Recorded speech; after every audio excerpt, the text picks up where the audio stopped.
Well, follow that, Jamie Caven and Simon Whitlock, because Benito van der Pas has just gone bonkers on stage here in Hamburg.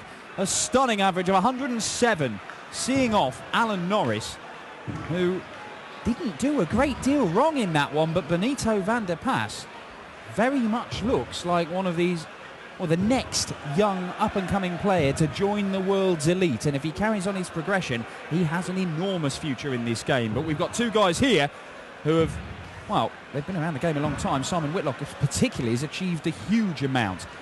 Dan Dawson in the commentary box for this one, Rod Harrington alongside me. Just a quick word on Benito. How far could this lad go? It's class.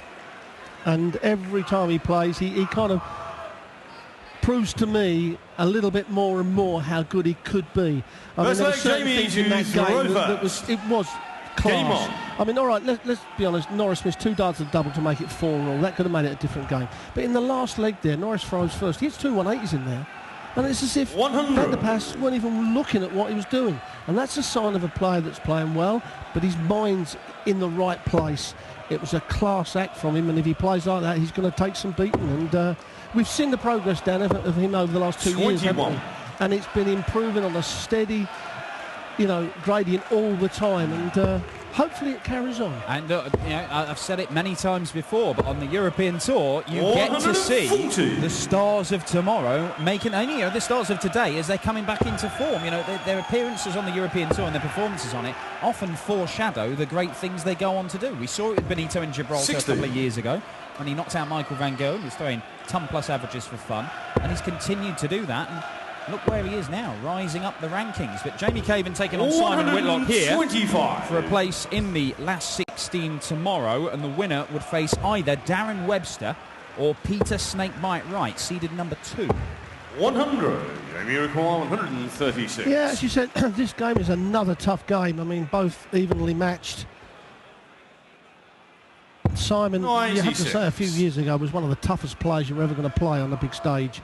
But he's just gone off the boil a bit, and it isn't so much his darts, because he said he's practicing absolutely brilliant. But it's just the switch that when you walk on that stage. Charles the first leg. Jamie takes out the first leg, but it was with the throw, so no need to panic. But it's that switch, Dan, when you walk on the big stage, that little switch that says you're a bit nervy or you're not. And at the moment, Simon gets a little bit too nervy on the big stage now. 78. Yeah, that's the curious thing, because all right, his floor form hasn't been that bad over the last couple of years. He's made a number of 100 quarterfinals and semi-finals, and he's been there or thereabouts and playing some good darts in spells. But stick him on a big stage, and there were 10 majors without winning more than 1 game in a row until it looked like he turned the corner. The Players' Championship finals made the quarterfinal, but then bang, Ricky Evans, first round of the World Championship. Yeah. And Caven comes downstairs. 137. Settles for 137. So look, Simon Whitlock, we know his pedigree, we know his ability, and there are times when he goes up there and you wonder why he's not able to produce it on a more regular basis like he used to. But in any one-off tournament, you feel that he has the skills to find himself in the final, maybe even win it. And I would not rule him out of going on a run this weekend. So you require 143. Caven does have the edge, because he played it and come through a great game. As we see Simon Whitlock knows Mr. Treble come through a great game against another up-and-coming star in Josh Payne. Yeah, he was actually, in terms of averages, he was the top performer in first round, Jamie Caven. He averaged 96. But he still had to survive a match start at the bullseye for a 164 from Josh Payne, which would have been some way to win. It was an absolute thrill of a game yesterday. Tops for Whitlock. Double 10 for 1 apiece. 36. Now then. That's where Simon's been loose there, hasn't he? I mean, 82. in pro standards, they weren't even close, were they? Now 17. Is this going to be close, or is it going to be in? 42. Well, Simon's been let off a little bit there. 20. Can't afford. No, if he's going to miss, we keep saying it, just put it on the outside. You don't want to split it and chase up to the 5. Now that's absolutely perfect. Move across, hit one of those on the left-hand side. No score. And he didn't do that, did he? Jamie, they were all under-pitched. He had to over-pitch to just get the top side of that barrel, and it would have deflected in. Same target for Caven, double 10, and he hits it first start, and it's a second leg for Caven. That's a pretty good throw as well. Throw first. Game on. In that situation, Rod, as a pro, are you just, when you've got one right on the wire as a marker, do you just throw it exactly the same way and hope, or are you genuinely making an honest adjustment to go like just to the left, or you just put it around there and hope, essentially? When you've got a real good guide, whether it be just above the treble or just on the right side of a double, there I would have expected Simon to move to the left a bit, which would have opened up the double, but also given him visually more of a brick wall from that first dart, but he stayed where he was. It's easy on hindsight to see it, and I can't remember too much about it. I can't remember what happened yesterday, Dan, you know that. But you do visually use the dart that's gone before it. Caven fills it up, and Jamie Caven, well, all right, he got a bit of a gift in that second leg, but he is dominating this third leg. 140. Potentially 11 darts are coming in for a 3-0 lead. Well, just a quick look over, and he decided not to go the ball route. Interesting. Yeah, I would never do that. Never do that. And he might be made to pay. There'll be one day when they do take it out and it costs you big time. Require 32. No, never give him a chuck at taking a leg out. In the third leg, Jamie Caven. But Caven now 3-0 up, has broken Simon Whitlock once, and that's the advantage of throwing first, because you get to be 3-0 up with only one breaker throw now. Got to be some strong darts here from Whitlock. It's got to show some character. Caven seems to have found his range. Ooh, unlucky. 135. Yeah, just going back to your point about the step that Simon Whitlock could have taken there. He is a big user of the step across the oche, and I was talking with Chris Murphy, who's commentated on these events with us before, and he knows Simon very well. And he was saying he'd explained in depth about when to step and when to use it, or using it to open up the target. Yeah. Even for a 180, where you put the first two in.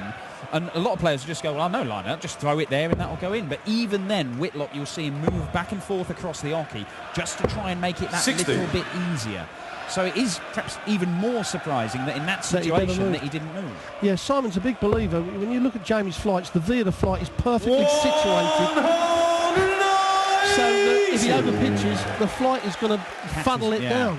And Simon does that. He'll move across because there's a fin that's not right. 140. That's really intelligent about the game. A lot of people don't even notice it. But as we're talking about fine margins now. Oh, 225s for tops. For another break. This is an exceptional performance from Jamie Caven. Game on. And also, Dan, just quickly on that, where that dart was on double 10, it looked as if the flight was covering it. On the TV screen, you can't see the flight, you can see the barrel. But where he was standing on the right-hand side of the board, the flight would have come into play there. Moving across to the left, then you can use actually the flight as a bit of a barrier 60. As well. Look at this. We've just seen Benito van der Pas throw 107 average. Jamie Caven is throwing nearly 111. 96. Now, and he's got better. The second leg was a bit of a gift. We've said that, 17 dart break of throw. But he's had two 13 darters and a 12 darter. Now, this is world-class darts from Jamie Caven, looking for only his 5th win against Simon Whitlock in 20 meetings. Whitlock has had the better, and in a couple of high-profile ones as well. Everybody remembers the European Championship where he was 9-3 up Caven and lost 10-9. But he also lost in the Players' Championship finals a few years back. So beating Simon Whitlock here 81. Would be significant. 126.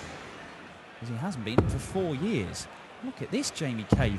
Jamie Caven, this is unreal. Back-to-back 12 darters, 5-0. And former European champion Simon Whitlock is getting an absolute toweling. Yeah, the straight tons from Whitlock are just not enough. This is really impressive from Jamie Caven. Like you say, there's only one leg where he nicked, but the rest of them have been incredible. We talked about Benito in the previous game, and Jamie Caven, been around a long time. We know he's got the ability, but he went off the boil a bit for a year or so, and, well, on this performance, perhaps he's coming back. Well, look, he's a 5-time major quarter-finalist, and he's got 7 PDC titles, Jamie Caven. He's one of the very few people to win 2 in a single weekend. But in the last year, he really has struggled. He's only made 1 quarter-final on the Pro Tour. Now, if this is a signal of a return to form for Jamie Caven, then people had better watch out, because this lad can play dart. 97. 97 for Whitlock, keeps his nose ahead in this one, but Caven, well, he's just hitting trebles at will. 92. Well, you kind of feel that Simon will only get 6 darts from 204, because Caven, the way he's playing, you'd feel very confident that he's going to take it out in 6 from 216. 140. Good work from Whitlock. Gets him down to 64, but he's yet to hit a double. 55. Simon, you require 64. Yeah, that eases the pressure a little bit on this 64, doesn't it? Double 16 for a first leg. And he does get it to 15 darter. Simon Whitlock stays alive. He's massively popular in Germany, but his fans haven't had a great deal to shout about so far, because Caven has just bullied him.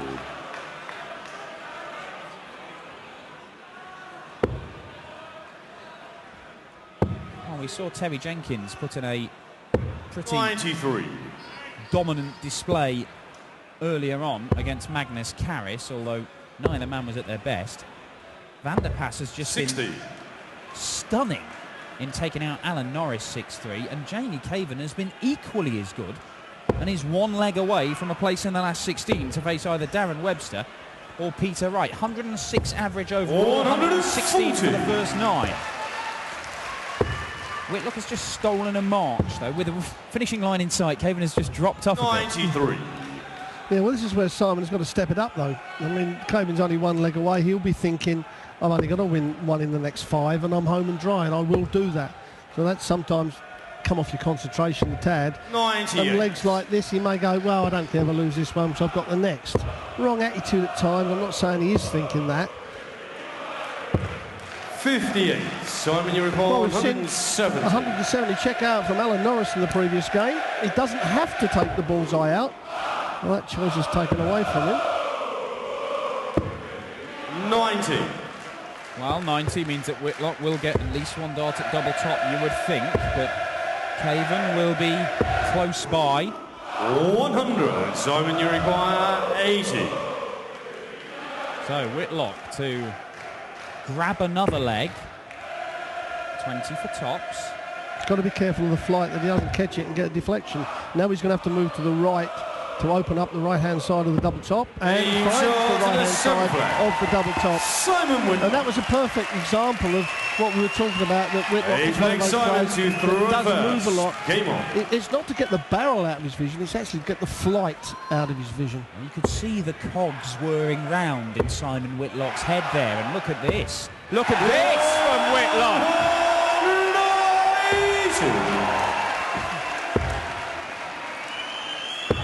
81. Kicks off a maximum with the throw, hoping to make it 5-3. Not going to be a 9 darter. 100. That'll do though. Ton 80 followed by a ton. I'll be happy with that. Caven's radar's just 80. been knocked out of kilter over the last couple of legs. Whitlock has won the last 7 matches these two have played between them. 135. And he has not given up hope of making it 8 in a row, despite going 5-0 down. This is where, you know, Jamie now has been under cost. Whitlock's on a run. This is where, if I was Jamie, I'd just take your time getting to the hockey. He's thrown his first dart before Whitlock has got anywhere near past. Needs to just take his time a little bit more. 54. There you did see the step from Whitlock to the right there. Yeah, you watch this, look, he's thrown that dart before Simon's out of his vision. You know, when you're flying like he was in the first 5 or 6 legs, it's okay, now he's not scoring, just get it out of your vision. To be fair, I'm not sure he is in Jamie Caven's vision, because he can't see out his right eye. But I do take your point. 5-3, and this is a big, big leg. Caven, no, and he'll have had this in the back of his mind. Start this one off strongly, and that's what he's done. But it's also, yeah, I understand what you're saying, but it's also the movement of him walking. You can feel it. Yeah, and look, you know, just calm yourself. Yeah. 93. If he's on a roll, do something to interrupt his rhythm, let alone your own. Exactly. Look at this, good game of darts, this. 57. Yeah, Just exceptional game of darts. Now, if Whitlock were to pinch this leg in whatever 58. manner, maybe he has to survive match darts. Caven hasn't had one as yet. If he were to pinch this leg against the throw, well, maybe Caven does start thinking about that European Championship game in the quarter-finals where he was 9-3 up and ended up losing 10-9. Whitlock is a man who's been involved in a number of games where he's either come from impossible positions to win or thrown away games when it seemed he couldn't lose. But Caven could finish it now. He's not. Well, he has thrown away a couple. I mean, the biggest one was against Andy Hamilton, yeah. For the match play. Yeah, he's been on both sides of it. Ted Hankey at the Grand Slam as well. There was another baffling one with Hankey screaming and slapping his own head, shouting, "It's in there!" And it just messed up Simon Whitlock. 68. Now 68 for the match for Jamie Caven. Seems a good guide. Doesn't find it. A one-match dart goes begging. The German crowd urging Simon Whitlock to take this on to at least another leg. 116 needed for 5-4. Steps across the hockey, needs to find the treble. Doesn't do so. Oh, he's furious. He's incredulous. He didn't step across enough, and you could see the flight just caught that dart. So Caven, another 3 darts at double 16. 32. To go forward to Sunday. Thank you. A little bit of stick from the crowd, but Jamie won't worry about that. Jamie Caven, double 8. Oh my 24. word, it's 4 match darts missed by Caven. 76. This is not a gimme for Whitlock though. 76 to stay alive another leg. His strong contingent of German fans giving him as much backing as they can. Tops he needs. Another step across the hockey. Whitlock misses. 36. Jamie, you require No doubt the booze 8. will start up again as Caven steps up. Double 4. And it's there! Jamie Caven misses 5 match darts but finally gets over the line. A 6-3 win against Simon Whitlock, and the beast from the East Midlands is in the last 16. He'll take on Darren Webster or Peter Wright, those two facing off in today's second round. The action continues, and it's Jamie Caven's good mate Ian White, the number 7 seed here this weekend at the Happy Bet European Darts match play, as he takes on a man who is going to have, well, I don't know, 99% of the support in here, So, wir maybe bedanken uns even more natürlich than ganz that. herzlich It's a young German, Simon Max Hopp. Whitlock, dem ein erstaunliches Comeback beinahe gelungen wäre. Aber der Sieger heißt Jabber. Jamie Caven. A mega thriller yesterday. And now, 5-0 ahead. And you made it narrow again. 6-3, yeah. We had memories of the European a couple of years ago, and the crowd were getting on my back, and Simon come back and won 8 legs on the trot, I think it was, and if I said it wasn't on my mind, I'd be lying. So when that double 4 went in, it was massive. So thanks for the booing. I don't know if it's a good thing or a bad thing, but I appreciate the support anyway, and I can just say in German, die Zuschauer sind fantastisch. Yeah? Dankeschön, Jamie Caven. Um es ganz kurz mal zu übersetzen, also er hatte gestern schon so einen Mega-Thriller hingelegt. 6-5 und heute sah es anfangs ja fast nach einem Whitewash aus. Dann macht das nochmal spannend und sagt, ja, das war eine schwierige Situation, weil Darts natürlich auch so ein Stück weit ein Mind-Game ist. Und er hätte die Tür fast nochmal aufgemacht für Simon Whitlock und ist natürlich heilfroh, dass er es am Ende gepackt hat. So, und als nächstes könnt ihr euch schon mal warm klatschen, denn